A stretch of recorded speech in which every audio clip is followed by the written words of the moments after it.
As a member of the 2024 New England Patriots, I think you are uniquely qualified to talk about something. Okay.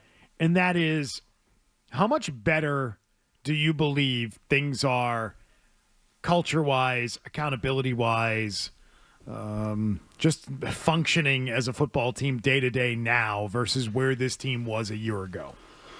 Well, obviously you would have to say there's something. I'm not in there, so I cannot directly say what that is, but you can't deny that something is going on. And I think they did a good job.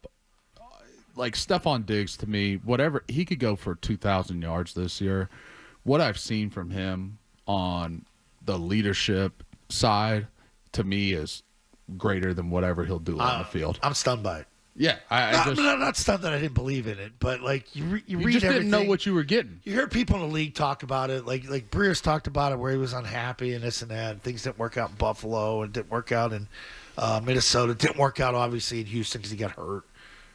He's taking it by the horns and just taking it to another level. And I think, to me, the play that, like, I don't know, I loved it was the onside. Him being in there on the onside kick. Did you see Vrabel in him? Taking that hit. I think it just shows the buy-in, just like that's a dirty play. Like you could have had someone else do it instead of your star receiver, but there he is. I don't know. I love that. So I think they've done a good job with the coaching staff, the whole building, some of the vets they've brought in. I think they've done, a really, really good job. And I think when I looked at the team, if I was going to say, one worry would be, what is the culture going to be like? Because you're starting out like it was a brand new culture, and they've done a great job of that. You still have friends there. You must be hearing good things, though, right? I know you're not in there, but you must be hearing good things about what's happening. Yeah, but like I also I texted Hunter last week because we took Ford to the game, and all he cared about was where Ace's dad was, and it got annoying almost. And so I had to like text him and be like, dude, like my son was obsessed, like trying to figure, and he'd be like, we're sitting there looking at him. He'd be like, where is he? I'm like, he's on the sideline. Well, where on the sideline? And you're trying to point to a 4-year-old, this guy standing there, which made the game interesting. But those guys don't want to be bothered. I'm not trying to bother. I didn't want to be bothered during the season. That's nice of you. Thanks. Yeah, no, it is. Because it's you put so much into it. Yeah, all the years. Like they ruled you out every bad damn game.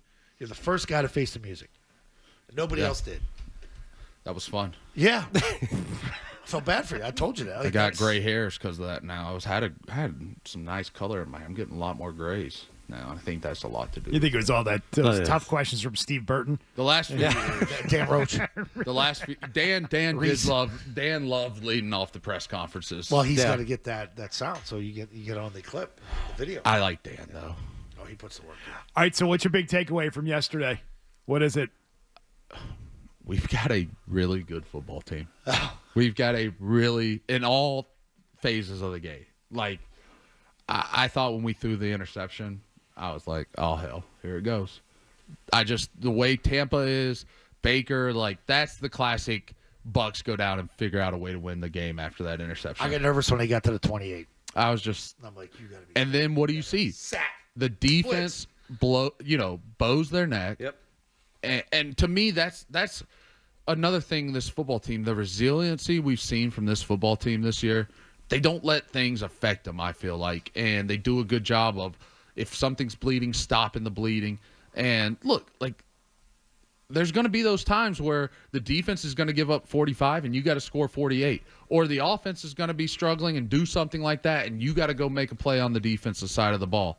Like, they did. And it just, I don't know. To me, like, I obviously didn't watch a lot of football, but you want to watch these games. You want to sit there and watch them and tune in. You don't care. I remember, like, yesterday, someone texted me about a different game, and I had no idea what was going on around the league because I didn't want to look away from this game. And that, to me, that's big. It's huge, right? Like, is that not something? as a fan, you enjoy. Like, Yeah, 1 o'clock, like, I don't, like, the last few years, even when I was hurt and didn't travel to the away games, like, you're sitting there watching the game and you're kind of like, oh, all right, I'm going to flip over here. Let's check out Red Zone for a little bit. Wait. While still on the team, you were like, let's go check out Red Zone? Is that? He was hurt. I was hurt. Yeah, I know you were hurt, but you were still on the team. Like, you're still part of the organization. but I'm saying what I'm saying. I love that. I mean, I love it because it's so relatable. That's what I was doing. No, I mean, I'm saying, like, this. I'm not changing Red the zone. game, but, like, 5 minutes, like, I would. Commercial breaks. Commercial breaks. And if you miss a couple plays, you're like, okay, I'm back. But, like, now, you don't want to turn the channel and miss something. No, absolutely not. I missed I went and got our youngest son up from his nap. My wife was at a birthday party with the oldest, and I come downstairs. What's his name? Nissan? Yeah, Nissan Altima. Ford Nissan. That is such a dick comment. It's a joke. He knows it's a joke. I didn't think it Jesus. was a dick It comment. is because I know him. That is not a dick comment. That's a It's dick a joke. comment. That's a dick comment. But I came. Brody one letter off from Oh, shut Brady. the hell up. I don't like that. I came downstairs, and I'm looking at the score, and I'm like, what the hell happened? I thought I was going to miss 1 or 2 plays. I did miss 1 or 2 plays, and they scored. Like, you don't want to turn away the TV right now. See, that's a good point. That first run in the second half. Yeah. It just boom. I was texting like, what the hell just happened? Did we You see the people in the stands? They're like, oh, holy crap! I I can't tell you how many Pats fans were there. Like it was like you guys at Kansas City in those years. We would go there and it'd just be Patriots fans everywhere. That's awesome. Even at Kansas City. It's crazy. How many wins do you think they can get? 13-4. The 1 seed is on the table. Like, and at 13-4, I'm feeling even more confident about saying 14-3. They might trick away that Miami game if things keep going well. Now, granted, resting players at the end of the year. that's what I'm saying. Yeah. Could you imagine?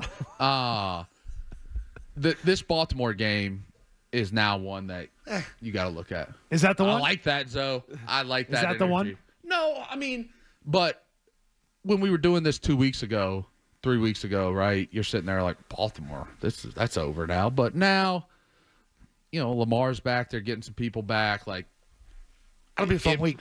in Baltimore. Yeah, it's gonna be fun. changed. It's Okay. that dynamic of that game's changed. This I is think. how crazy the entire season has changed. If they get to only 12 wins, you're questioning could they have had more and why did they not have more? Yeah.